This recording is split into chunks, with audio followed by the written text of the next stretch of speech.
बच्चों ये हमने एक लेंस बनाया, ये कौन सा लेंस है? कॉन्वेक्स लेंस है। कैसे पहचानेंगे? तो अगर कुछ शेप साइज ऐसे रहे तो कॉन्वेक्स लेंस होता है, और शेप साइज ऐसे रहे तो उसको कॉनकेव लेंस कहा जाता है, ठीक है ना। तो शेप तो ऐसे है तो इसको क्या कहेंगे? कॉन्वेक्स लेंस कहेंगे। इस कॉन्वेक्स लेंस में हमें थीन लेंस फॉर्मूला को डिराइव करना है। फॉर्मूला कौन सा है? तो 1/v minus 1/u is equal to 1/f। इस फॉर्मूला को डिराइव करना है। तो सबसे पहला केस उठाएंगे जब इमेज रियल और इन्वर्टेड बन रहे हो। बच्चों आपको पता है कि कॉन्वेक्स लेंस में दो टाइप का इमेज बनता है, एक रियल और इन्वर्टेड, यानी कि वास्तविक तथा उल्टा, और दूसरा वर्चुअल एंड इरेक्ट, यानी कि काल्पनिक तथा सीधा। तो सबसे पहले मैं रियल और इन्वर्टेड के लिए पढ़ने चल रहे हैं इसको, ठीक है ना। तो इसके लिए हम क्या करते हैं, एक सबसे पहले प्रिंसिपल एक्सिस ड्रॉ कर देंगे हम। ये हो गया हमारा प्रिंसिपल एक्सिस, ठीक है ना। अब क्या कीजिए, इस लाइन को मिला दीजिए। इस लाइन को हमने मिला दिया, इसको अपार्चर कहा जाएगा। ध्यान से देखिएगा, प्रिंसिपल एक्सिस और अपार्चर जिस पॉइंट पर एक दूसरे को इंटरसेक्ट करेगा उसको ऑप्टिकल सेंटर मानेंगे, और यह लेंस का सेंटर होगा। इसका फोकस राइट साइड में होता है, और इसको मान लीजिए double focus 2f। Same to same इतने डिस्टेंस पर इधर आप f डैश मान लीजिए, और इसको मान लीजिए 2f डैश मान लेते हैं। तो बच्चों जब आप ऑब्जेक्ट को फोकस या फोकस के पहले कहीं पर भी रखते हैं तो इमेज रियल और इन्वर्टेड बनेगा, लेकिन अगर फोकस और ऑप्टिकल सेंटर के बीच में कहीं पर रखते हैं तो वर्चुअल और इरेक्ट बनेगा। तो हमें क्या बनाने हैं? रियल और इन्वर्टेड बनाना है। सो देखिए, तो ऑब्जेक्ट को हम यहां रख दे रहे हैं, ऑब्जेक्ट को हमने यहां पर रख दिया। ध्यान से देखिएगा, तो एक रे तो पैरेलल जाने ही है, और पैरेलल जाकर के कहां से निकल जाएगा? ये फोकस से निकल जाएगा। ये तो पता होगा आपको, पैरेलल गया और कहां से निकल गया? ये फोकस से निकल गया। सो ध्यान से देखिएगा बच्चों, ठीक है ना। अच्छा, दूसरे रे को आप क्या कीजिए, ऑप्टिकल सेंटर से पास कराइए, और आप ऑप्टिकल सेंटर से ये पास हुआ, ठीक है ना। अब आप देखें कहां पर एक दूसरे को इंटरसेक्ट किया, इसका इंटरसेक्शन पॉइंट यही है ना, तो इमेज भी यहीं पर फॉर्म होगा। सो अब थोड़ा नेमिंग कर देते हैं हम इमेज का। ये हो गया B और ये A हो गया। ये B प्रिंसिपल एक्सिस पर है तो यहां पर मान लीजिए B डैश, और इसको मान लीजिए A डैश।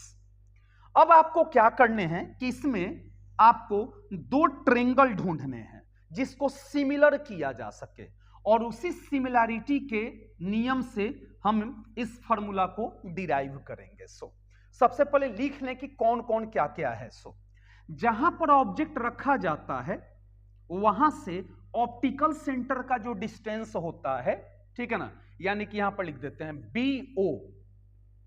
ऑब्जेक्ट B पे रखा गया और ऑप्टिकल सेंटर के बीच के डिस्टेंस को U कहा जाता है। U का मतलब होता है ऑब्जेक्ट डिस्टेंस। तो किधर है? ये लेफ्ट साइड में है, तो अगर लेफ्ट साइड में रहे तो निगेटिव, राइट साइड में रहे तो पॉजिटिव, नीचे रहे आई मीन हाइट जैसे ये ऊपर है ना, तो ऊपर होगा तो पॉजिटिव, और अगर नीचे ये बना हुआ है ना इमेज तो इसको निगेटिव माना जाएगा। ये इमेज अगर ऊपर बनता तो पॉजिटिव माना जाता, ठीक है ना। यानी कि हाइट निकालते समय अपर वाला, अपर पॉइंट जो होगा अपर पार्ट वो पॉजिटिव, और लोअर पार्ट क्या हो जाएगा? निगेटिव हो जाएगा। लेकिन डिस्टेंस निकालते समय लेफ्ट साइड वाला निगेटिव और राइट साइड वाला क्या हो जाएगा? पॉजिटिव।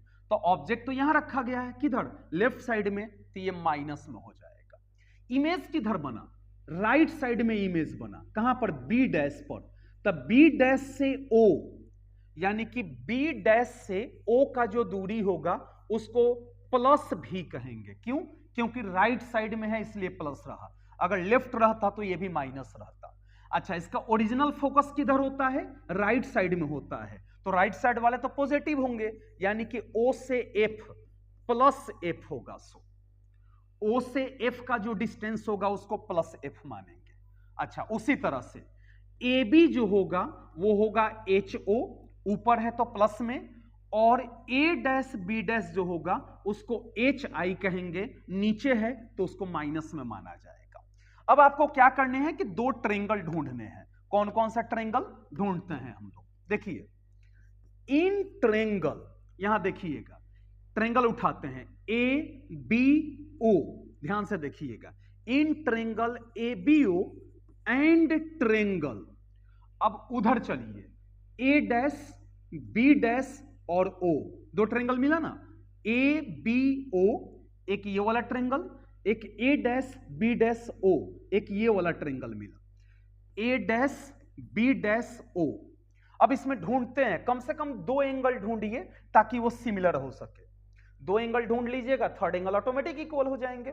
ढूंढते हैं, आप देखें, angle B is equal to angle B dash, कितना डिग्री, 90 डिग्री। तो ABO यानी कि लिख सकते हैं angle ABO is equal to angle A dash B dash O is equal to 90 degree.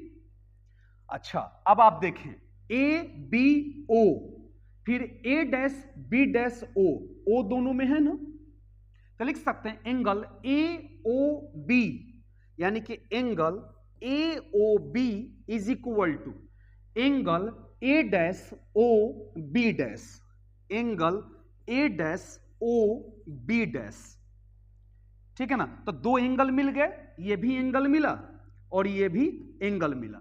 ये एंगल आप देख सकते हैं, ये इक्वल है ना, वर्टिकली अपोजिट एंगल, ये इक्वल है, तो इक्वल हम लेकर के चले। अब इसको लिख सकते हैं किससे, दो एंगल मिला तो ए सिमिलैरिटी से ट्रेंगल ABO सिमिलर हो जाएगा triangle A dash B dash O के। और जब दो ट्रेंगल सिमिलर हो जाते हैं तो उनके साइड का रेशियो इक्वल होने लग जाता है। अब कौन कौन सा रेशियो मिलेगा ढूंढने की उसमें जरूरत नहीं है, आप यहां देखिए AB और A डैश B डैश, इसको लिख दीजिएगा AB अब by A dash B dash is equal to, अब लास्ट का दोनों तो BO और बाई इसमें लास्ट B डैश O, इसको इक्वेशन फर्स्ट मान लीजिए। ये तो फर्स्ट इक्वेशन मिल गया। अब आपको क्या करने हैं, फिर से दो ट्रेंगल ढूंढने होंगे, कम से कम दो ही इक्वेशन चाहिए, चार ट्रेंगल ढूंढने होते हैं दो पेयर ट्रेंगल के। तब दूसरा ट्रेंगल ढूंढते हैं, कौन कौन सा, देखिए इसका नाम दे दीजिए M, तो एक ट्रेंगल उठाइए MO और F, पहला ट्रेंगल। दूसरा triangle A dash B dash F, है ना ट्रेंगल, देखिए ये वाला MOF, ये वाला ट्रेंगल, और एक ये वाला ट्रेंगल भी मिल गया आपको। दो ट्रेंगल मिला ना, लिखते हैं क्या क्या नाम है इसका, MOF और दूसरा A dash B dash F। अब चलते हैं, अब लिखेंगे यहां पर कि in triangle MOF and triangle A dash B dash F। अब इसमें भी दो एंगल ढूंढने होंगे, ढूंढते हैं। देखिए angle O is equal to angle B dash 90 degree, यानी कि angle MOF is equal to A dash B dash F। लिख देते हैं angle MOF is equal to angle A dash B dash F, पहला मिल गया।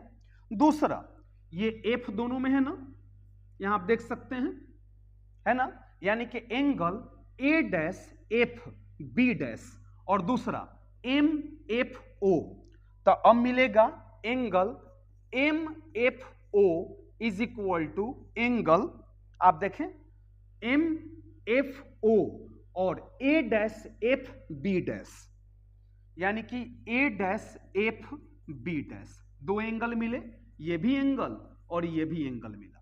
अब सिमिलर हो गया दोनों ट्रेंगल, यानी कि किससे, A सिमिलैरिटी से ट्रेंगल MOF सिमिलर हो जाएगा triangle A dash B dash F के। सिमिलर है तो दो साइड का रेशियो क्या होगा, इक्वल होगा। अब साइड का रेशियो देखते हैं, आसान ट्रिक, बिना फिगर देखे, MO और A डैश B डैश, तो MO अब by A dash B dash is equal to last का दोनों OF और लास्ट का दोनों B डैश F। अब आप देखिए यहां MO है ना, उसको थोड़ा ध्यान से देखिए, आप MO को AB लिख सकते हैं, एक ही चीज है, यानी कि MO को हम ए बी लिख सकते हैं, यानी कि लिखा जा सकता है A B by A dash B dash is equal to O F by B dash F, equation second. अब आप देखें इक्वेशन फर्स्ट का एलएचएस और इक्वेशन सेकंड का एलएचएस सेम है, तो आरएचएस भी सेम होगा, यानी कि लिख सकते हैं हम कि from equation first and equation second RHS same होंगे ना, तो इसका आरएचएस कितना है B O by B dash O, यानी कि B O by B dash O is equal to इसका RHS O F by B dash F. अब सबका वैल्यू पुट करते हैं, ठीक है ना, कितना है बी ओ और बी डैश ओ, देखिए बी ओ और B dash O minus U और भी, यानी कि minus U by V is equal to O F, आप देखें कहां है ओ एफ प्लस एफ, तो यहां लिख देंगे एफ, अब बाई कितना है बी डैश एफ है, थोड़ा फिगर में देखते हैं कितना है B dash F, B dash F इतना को हम लिख सकते हैं B dash O minus O F, आप बी डैश एफ को आप लिख सकते हैं पूरा बी डैश ओ माइनस कितना ओ एफ, लिखिए B dash O minus O F, हमारे पास हो गया minus U by V is equal to F by B dash O, यहां देखिए बी डैश ओ कितना है भी है, तो हम लिख देंगे भी माइनस ओ एफ, फिगर में यहां ओ एफ को क्या लिखेंगे एफ लिखेंगे, तो यहां लिख देंगे एफ हो गया, क्रॉस गुना कीजिए, तो एफ में भी से F V is equal to minus U में भी से माइनस यू भी, अब माइनस माइनस प्लस यू में एफ से कितना हो जाएगा यू एफ हो जाएगा, हो गया ना। अब आपको क्या करना है कि तीनों टर्म को यू भी एफ से डिवाइड कर देना है, तो यू भी एफ इधर भी यू भी एफ और इधर भी यू भी एफ। अब क्या क्या बच गया उसको देखिए, अब आप देख सकते हैं एफ से एफ खत्म, भी से भी खत्म, क्या बच गया 1 by U is equal to U से यू कैंसिल, भी से भी कैंसिल, तब माइनस 1 बाई एफ बच गया ना। अब प्लस इधर क्या बच गया, देखिए u से u खत्म, f से f खत्म, तो 1 बाई भी बच गया।